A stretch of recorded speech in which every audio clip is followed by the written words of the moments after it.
ಬಳ್ಳಾರಿ ಜಿಲ್ಲೆ ಬಳ್ಳಾರಿ ನಗರದ ಪತ್ರಿಕಾ ಭವನದಲ್ಲಿ ಲಿಂಗತ್ವ ಮತ್ತು ಲೈಂಗಿಕ ಅಲ್ಪಸಂಖ್ಯಾತರು ಪತ್ರಿಕಾಗೋಷ್ಠಿ ನಡೆಸಿದರು.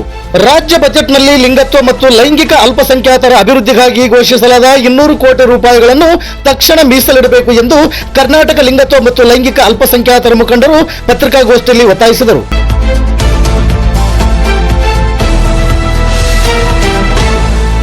ಸುದ್ದಿಗೋಷ್ಠಿಯಲ್ಲಿ ಮಾತನಾಡಿದ ಅಧ್ಯಕ್ಷೆ ವೀಣಾ ಅವರು, ರಾಜ್ಯದಲ್ಲಿ ಕಾಂಗ್ರೆಸ್ ಸರ್ಕಾರ ಅಧಿಕಾರಕ್ಕೆ ಬರುವ ಮುನ್ನ ಪ್ರಣಾಳಿಕೆಯಲ್ಲಿ ಲಿಂಗತ್ವ ಮತ್ತು ಲೈಂಗಿಕ ಅಲ್ಪಸಂಖ್ಯಾತರ ಸರ್ವತೋಮುಖ ಅಭಿವೃದ್ಧಿಗಾಗಿ 200 ಕೋಟಿ ರೂಪಾಯಿಗಳು ಮೀಸಲಿಡುವುದಾಗಿ ಭರವಸೆ ನೀಡಿತು. ಈಗ ಸರ್ಕಾರ ತನ್ನ ಮಾತು ಉಳಿಸಿಕೊಳ್ಳುವ ಹೊಣೆಗಾರಿಕೆಯಿಂದ ಹಿಂದೆ ಸರಿಯಬಾರದು ಎಂದು ಆಗ್ರಹಿಸಿದರು.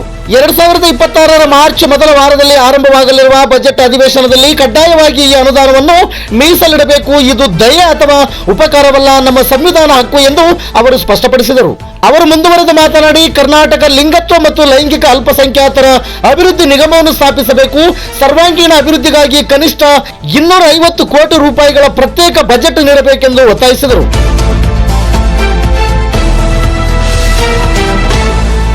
ಅವರ ಪ್ರಮುಖ ಬೇಡಿಕೆಗಳನ್ನು ನೋಡುವುದಾದರೆ ವಸತಿ ಹಾಸ್ಟೆಲ್ ಮತ್ತು ಶಾರ್ಟ್ ಸ್ಟೇ ಹೋಮ್ಗಳನ್ನು ತಕ್ಷಣ ಆರಂಭಿಸಬೇಕು ಎನ್ನುವಂತಹದ್ದು ಹಾಗೂ ಪ್ರತಿ ವರ್ಷ ಕನಿಷ್ಠ 500 ಮನೆಗಳನ್ನು ಹಂಚಿಕೆ ಮಾಡಬೇಕು ಹಾಗೂ ಕೃಷಿಯಲ್ಲಿ ಆಸಕ್ತಿ ಹೊಂದಿರುವ ಪ್ರತಿಯೊಬ್ಬರಿಗೂ 2 ಎಕರೆ ಕೃಷಿಯೋಗ್ಯ ಭೂಮಿ ನೀಡಬೇಕು ಮತ್ತು ಬಡ್ಡಿ ರಹಿತ ಸಾಲ ಸೌಲಭ್ಯ ಒದಗಿಸಬೇಕು. ಮೈತ್ರಿ ಪಿಂಚಣಿಯನ್ನು ತಿಂಗಳಿಗೆ 2,000 ರೂಪಾಯಿ ಹೆಚ್ಚಿಸಬೇಕು.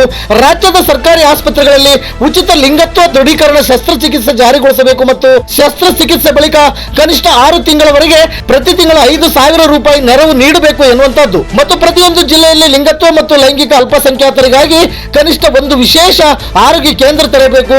ಲಿಂಗತ್ವ ಮತ್ತು ಲೈಂಗಿಕ ಅಲ್ಪಸಂಖ್ಯಾತರ ಬದುಕು ಕೇವಲ ಧನಾಧಾರಿತ ಯೋಜನೆಗಳ ಮೇಲೆ ನಿಲ್ಲಬಾರದು. ಗೌರವಯುತ ಜೀವನ, ಭದ್ರತೆ, ಉದ್ಯೋಗ ಮತ್ತು ಆರೋಗ್ಯ ಇವುಗಳು ಸಂವಿಧಾನಬದ್ಧ ಹಕ್ಕುಗಳಾಗಿವೆ.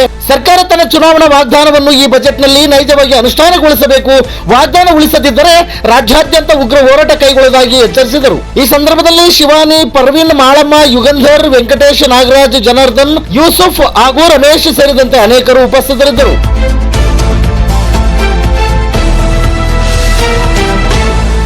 ನಿತ್ಯ ನಿರಂತರ ಸುದ್ದಿಗಾಗಿ ಗರುಡ ನ್ಯೂಸ್ ವೀಕ್ಷಿಸಿ. ಸುದ್ದಿ ನಿಮ್ಮದು, ಸದ್ದು ನಮ್ಮದು. ಬಳ್ಳಾರಿ ವರದಿಗಾರರು ಮಲ್ಲಿಕಾರ್ಜುನ ಹರಿವಾಣ. ಇದು ಗರುಡ ನ್ಯೂಸ್. ನಾನು ಮಲ್ಲೇಶ್ ಕಮತೂರು.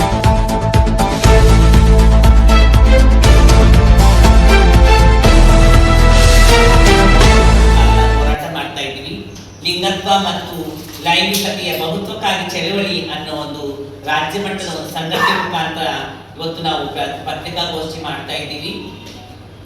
ಈ ದಿನ ಒಂದೇ ದಿನ ನಾವು ಕರ್ನಾಟಕದಲ್ಲಿ 18 ಜಿಲ್ಲೆಗಳಲ್ಲಿ ಏಕ ಕಾಲದಲ್ಲಿ ನಾವು ಪತ್ರಿಕಾಗೋಷ್ಠಿ ಮಾಡ್ತಾ ಇದ್ದೀವಿ. ಎಲ್ಲ ಜಿಲ್ಲೆಗಳಿಂದಲೂ ಸೇಮ್ ಇದೇ ಕಾನ್ಸೆಪ್ಟ್ ಇಟ್ಕೊಂಡು ನಾವು ಆ ಪತ್ರಿಕಾಗೋಷ್ಠಿ ಈ ದಿನನೇ ಮಾಡ್ತಾ ಇದ್ದೀವಿ. ಇದೇ ಸಮಯಕ್ಕೆ ಮಾಡ್ತಾ ಇದ್ದೀವಿ. 11 ಗಂಟೆಗೆ ಎಲ್ಲ ಜಿಲ್ಲೆಯಲ್ಲೂ ಮಾಡ್ತಾ ಇದ್ದೀವಿ. ನಮ್ಮ ಬೇಡಿಕೆಗಳು ಏನಂದ್ರೆ, ಕರ್ನಾಟಕ ಲಿಂಗತ್ವ ಮತ್ತು ಲೈಂಗಿಕ ಅಲ್ಪಸಂಖ್ಯಾತರ ಅಭಿವೃದ್ಧಿ ನಿಗಮ ಆಗಬೇಕು. ನಮ್ಮದೇ ಆದಂತ ಒಂದು ಅಭಿವೃದ್ಧಿ ನಿಗಮ ಆದ್ರೆ ನಮಗೆ ಏನ್ ಬೇಕು ಅದನ್ನು ನಾವು ಕೇಳ್ಕೊಳ್ಳಕ್ಕೆ ಅನುಕೂಲ ಆಗುತ್ತೆ ಅಂತ. ಯಾಕಂದ್ರೆ ಇವಾಗ SST ನಿಗಮ ಇದೆ, ಮಹಿಳಾ ನಿಗಮ ಇದೆ, ಮೈನಾರಿಟಿ ನಿಗಮ ಇದೆ, ಅಲ್ಪಸಂಖ್ಯಾತ ನಿಗಮ ಇದೆ, ದೇವದಾಸಿ ನಿಗಮ ಇದೆ, ಅಂಗವಿಕಲರ ನಿಗಮ ಇದೆ. ಅದೇ ರೀತಿ ನಮ್ಮ ಲಿಂಗತ್ವ ಅಲ್ಪಸಂಖ್ಯಾತರಿಗೆ ಒಂದು ಅಭಿವೃದ್ಧಿ ನಿಗಮ ಆಗ್ಬೇಕು. ಅದನ್ನ ಈ ಒಂದು ಅಧಿವೇಶನದಲ್ಲಿ ಅಸ್ತು ಮಾಡ್ಬೇಕಂತ ನಾವು ಕೇಳ್ಕೊತಾ ಇದ್ದೀವಿ. ಸರ್ವತೋಮುಖ ಅಭಿವೃದ್ಧಿಗಾಗಿ ಕನಿಷ್ಠ 250 ಕೋಟಿ ಪ್ರತ್ಯೇಕ ಬಜೆಟ್ ಮೀಸಲಿಡಬೇಕಂತ 1ನೇ ತಾರೀಕು ಅಧಿವೇಶನ ನಡೀತಾ ಇದೆ. ನಮ್ಮ ಕರ್ನಾಟಕ ಸರ್ಕಾರದ ಅಧಿವೇಶನ ನಡೀತಾ ಇದೆ. ಲಿಂಗತ್ವ ಅಲ್ಪಸಂಖ್ಯಾತರಿಗೆ ಆಶ್ವಾಸನೆ ನೀಡಿದಂತ ಸಿದ್ದರಾಮಯ್ಯ ಇರ್ಬೋದು, ಸನ್ಮಾನ್ಯ ಮುಖ್ಯಮಂತ್ರಿ ಸಿದ್ದರಾಮಯ್ಯ ಇರ್ಬೋದು, DK ಶಿವಕುಮಾರ್ ಉಪಮುಖ್ಯಮಂತ್ರಿಗಳಾಗಿರ್ಬೋದು, ಲಿಂಗತ್ವ ಅಲ್ಪಸಂಖ್ಯಾತರಿಗೆ 200 ಕೋಟಿ ಅನುದಾನನ ನಾವು ಮೀಸಲಿಡ್ತೀವಿ ಅಂತ ಆಶ್ವಾಸನೆ ಕೊಟ್ಟಿದ್ರು. ಏನಕ್ಕಂತಂದ್ರೆ ದೇವದಾಸಿಗೆ ಆಗೆಲ್ಲ ಹೊಲ ಮಾಡ್ಕೊಳ್ಳೋರಿಗೆ ಹೊಲ ಕೊಟ್ಟಿದ್ದಾರೆ. ಈಗ ಮಿಷನ್ ಹೊಲಿಯಾಕ ಮಿಷನ್ ಕೊಡ್ತಾ ಇದ್ದಾರೆ, ಅವರಿಗೆ ಸವಲತ್ತೆಲ್ಲ ಮಾಡ್ತಾ ಇದ್ದಾರೆ. ನಮಗೆ ಯಾರು ಒಕ್ಕೂತನ ಮಾಡ್ತಾರ ಹೊಲ ಕೊಡಬೇಕು.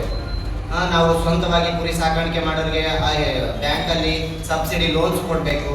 ಯಾರ್ಯಾರು ಜಾಬ್ ಮಾಡೋರಿಗೆ ಜಾಬ್ ಕೊಡಬೇಕು. ಬೇರೆ ರಾಜ್ಯಗಳೆಲ್ಲ ಡಾಕ್ಟರ್ ಆಗಿದ್ದಾರೆ, ಪೊಲೀಸ್ ಆಗಿದ್ದಾರೆ, ಎಲ್ಲ ಆಗಿದ್ದಾರೆ. ನಮ್ಮ ರಾಜ್ಯದಲ್ಲಿ ಫೆಸಿಲಿಟಿ ಇಲ್ಲ. ನಮಗೆ ವರ್ಷಕ್ಕೆ 200 ಕೋಟಿ ಆದಾಯ ಎತ್ತಿಡ್ಬೇಕು ಸರ್ಕಾರದಿಂದ. ಯಾರು ಏನೇನು ಮಾಡ್ತಾರೆ, ಎಜುಕೇಶನ್ ಇರೋರಿಗೆ ಜಾಬ್ ಕೊಡಬೇಕು, ಅನ್ಎಜುಕೇಟೆಡ್ಗೆ ಹೊಲ ಆಗಲಿ, ಅವ್ರು ಏನೇ ಮಾಡ್ಕೊಂತಾರೆ, ಅವ್ರಿಗೆ ಅದ್ರ ಮೇಲೆ ಆಸಕ್ತಿ ಐತೆ ಅದ್ರಿಗೆ ನಮಗೆ ಸಪೋರ್ಟ್ ಮಾಡಿ ಸರ್ಕಾರದಿಂದ ನಮಗೆ ಸಪೋರ್ಟ್ ಬೇಕು. ಅವ್ರಿಗೆ ಎದ್ರ ಬಗ್ಗೆ ಆಸಕ್ತಿ ಇದೆ ಅವ್ರಿಗೆ ಬ್ಯಾಂಕ್ಗಳಲ್ಲಿ ಪ್ರತಿಯೊಂದರಲ್ಲಿ ಹೆಲ್ಪ್ ಮಾಡಿ ಮುಂದಕ್ಕೆ ಕಳೆದ್ರೆ ಮಾತ್ರ ನಾವು ಮಾಡ್ಕೊಂಡು ತಿನ್ನಕ್ಕೆ ಬರ್ತೈತೆ. ಇವಾಗ ನಾವು ಲೋನಲ್ಲಿ ಬ್ಯಾಂಕಲ್ಲಿ ಹೋಗಿ ಲೋನ್ ಕೇಳಿದ್ರೆ ಕೊಡೋದಿಲ್ಲ ಅಂತಾರೆ, ಕೊಟ್ರೇನು ಎಲ್ಲ ಕಟ್ಬೇಕಂತಾರೆ ಸಬ್ಸಿಡಿ. ಫಸ್ಟ್ ಸ್ಟೆಪ್ಗೆ ನಮಗೆ ಸರ್ಕಾರ ಹಿಂಗೆ ತುಳಿದಾಕಿದ್ರೆ ಮುಂದಕ್ಕೆ ನಾವು ಎಲ್ಲಿ ಹೋಗ್ಬೇಕು? ಅವ್ರು ಸಬ್ಸಿಡಿ ಕೊಟ್ಟರೆ ನಮಗೆ ಆಸಕ್ತಿ ಇರ್ತೈತೆ, ನಮ್ಮ ಕಾಲ ಮೇಲೆ ನಾವೇ ಮಾಡ್ಕೊಂಡು ತಿನ್ಬೇಕಂತ ಒಂದು ಆಸಕ್ತಿ ಬರ್ತೈತೆ. ಭಿಕ್ಷಾಟನೆ ಬಿಟ್ಟು ಸೆಕ್ಸ್ ವರ್ಕ್ ಬಿಟ್ಟು ನಾವು ಮಾಡ್ಕೊಂಡು ತಿನ್ಬೇಕಂತಂದ್ರೆ ಇದು ಗೌರ್ಮೆಂಟ್ ಎಕ್ಸೆಪ್ಟ್ ಬೇಕಿದನ್ನ ನಾವು ಮುಂದೆ ಬರ್ಬೇಕಂತಂದ್ರೆ ಗೌರ್ಮೆಂಟೇ ಸಪೋರ್ಟ್ ಮಾಡ್ಬೇಕು ನಮಗೆ. ಇದು ಎಲ್ಲೇ ಹೋಗ್ಲಿ ನಮಗೆ ಆಸ್ಪತ್ರೆಯಲ್ಲಿ ಉಚಿತ ಚಿಕಿತ್ಸೆ ಬೇಕು, ನಮಗೆ ಲೋನ್ಗಳು ಬೇಕು, ಬಡ್ಡಿ ಕಡಿಮೆ ಲೋನ್ ಬೇಕು. ಒಂದು ಹೆಣ್ಣಿಗೆ ಕೊಡೋದು ಗಂಡಿಗೆ ಕೊಡೋದಕ್ಕಿಂತ ನಮಗೆ ಟ್ರಾನ್ಸ್ಜೆಂಡರ್ಗೆ ಕಡಿಮೆ ದರದಲ್ಲಿ ಕೊಡಬೇಕು. ನಾವು ಹೋಗ್ಬೇಕಾಗ್ತದೆ, ಮತ್ತೆ ಇನ್ನೊಂದ್ಸತಿ ಕೇಳಬೇಕಾಗ್ತದೆ, ನಾವು ಮಾಡ್ಬೇಕಾಗ್ತದೆ, ಮಾಡ್ಬೇಕಂತ ಆಸಕ್ತಿನೂ ಇರ್ತದೆ ನಮಗೆ. ಅವರು ಪ್ರತಿಯೊಂದು ಸಾರ್ವಜನಿಕರಿಗೆ ಹೆಂಗ್ ಕೊಡ್ತಾರೆ ಅದಕ್ಕಿಂತ ನಮ್ಗೆ ಇನ್ನ ಕೀಳಾಗಿ ನಮಗೆ ಹೆಚ್ಚು ದರದಲ್ಲಿ ಬಡ್ಡಿ ಕೊಟ್ಟರೆ ನಾವು ತಗೊಳಕ್ ಆಗೋದಿಲ್ಲ. ಏನಂತಂದ್ರೆ ಗೌರ್ಮೆಂಟ್ ಕೇಳೋದು ಒಂದೇ, ನಾವು ವರ್ಷಕ್ಕೆ 200 ಕೋಟಿ ಆದಾಯ ನಮಗೆ ಎತ್ತಿಡ್ಬೇಕು, ವರ್ಷಕ್ಕೆ ಇಷ್ಟು ಮನೆ ಅಂತ ನಮಗೆ ರಾಜ್ಯಾದ್ಯಂತ ಮನೆ ಇಷ್ಟು ಮನೆ ಅಂತ ನಮಗೆ ವಸತಿ ಕೊಡಬೇಕು, ಎಲ್ಲನೂ ನಮಗೆ ಸಪೋರ್ಟ್ ಮಾಡಬೇಕು ಅಂತ ಇಷ್ಟ. ನಮ್ಮ ಬಳ್ಳಾರಿಯಲ್ಲಿ ನಮ್ಮ ಪಿಜಿಗಳಿಗೆ 1200 ರೂಪಾಯಿ ಪಿಂಚಿನ್ ಬರ್ತೈತೆ. 1200 ರೂಪಾಯಿ ಆಗಲ್ಲ. ಇವಾಗ ಏನಾರ ಅಂದಂಗ 1200 ರೂಪಾಯಿ ಕೊಡೋ ಬದಲು ಇವಾಗ ಆಂಧ್ರ ಕಡೆಗೆ 60 ವಯಸ್ಸಿದ್ದವ್ರಿಗೆ, 45 ವಯಸ್ಸಿದ್ದವ್ರಿಗೆ, 50 ವಯಸ್ಸಿದ್ದವ್ರಿಗೆ 4000 ರೂಪಾಯಿ ಪಿಂಚಿನ್ ಕೊಡ್ತಾ ಇದಾರೆ ಆ ಸೈಡು. ನಮ್ಮ ಸೈಡು ಕೂಡ ನಮ್ಮ ಪಿಜಿಗಳಿಗೆ 4000 ಆಗಲಿ 6000 ಆಗಲಿ ಪಿಂಚಿನ್ ಕೊಡ್ಬೇಕಂತ ನಾವು ಕೇಳ್ತಿದ್ದೀವಿ ಸರ್ಕಾರಿಗೆ. ಮತ್ತು ಇನ್ನೂ ಒಂದು ಮೊದಲು 50,000 ಸಾವಿರ ಸ್ವಲ್ಪ ಜನ ಕೊಟ್ಟರು ನಮ್ಮ ಪಿಜಿಗಳಿಗೆ. ಮತ್ತು ಇವಾಗ ಒಂದು 3-4 ತಿಂಗಳ ಮುಂದೆ 30,000 ಸಾವಿರ ಕೊಟ್ಟರು. ಇದು 30,000 ಸಾವಿರ 50,000 ಸಾವಿರ ಕೊಟ್ಟರೆ ಎಲ್ಲ ತಿಂದು ಜಳಕ ಮಾಡ್ಬಿಡ್ತಾರೆ. ಇದು ಎದಕ್ಕಾಗಲ್ಲ. ಎದಕ್ಕಂದ್ರೆ ಇನ್ನು ಸ್ವಲ್ಪ ಹೆಚ್ಚಿಗೆ ಕೊಟ್ಟರೆ ಅವ್ರು ವ್ಯಾಪಾರ ಮಾಡ್ಕೋಬೋದು, ಬೀದಿ ವ್ಯಾಪಾರ ಮಾಡ್ಕೋಬೋದು, ಕಾಯಿ ಪಲ್ಯ ವ್ಯಾಪಾರ ಮಾಡ್ಕೋಬೋದು, ಹಣ್ಣು ಮಾರ್ಕೋಬೋದು.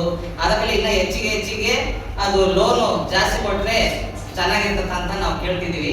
ಮುಂದಕ್ಕೆ ಮನೆಗಳು ಕೂಡ ಆಗ್ಬೇಕು. ಯಾಕಂದ್ರೆ ಇವಾಗ ವೀಣಾ ಅಂದಂಗೆ ಮನೆಗಳು ವಾಸಗಳು ಇದ್ರೆ ಮನೆಗಳು ಕಟ್ಕೊಡ್ತೀವಿ ಅಂತ ಡಬಲ್ ಡಿ ಸಿ ಮಾಡಂತ ವೀಣಾ ನಾವೆಲ್ಲ ಹೋಗಿ ಅರ್ಜಿಗಳು ಹಾಕ್ಕೊತೀವಿ. ಅದು ಕೂಡ ಡಿ ಸಿ ಸಾಹೇಬರು ಚರ್ಚೆ ಮಾಡಿ ಎಷ್ಟು ಜನ ಇದಾರಂತ ಎಲ್ಲ ಡಿ ಜಿಗಳು ಸರ್ವೆ ಎಲ್ಲ ಕಡೆ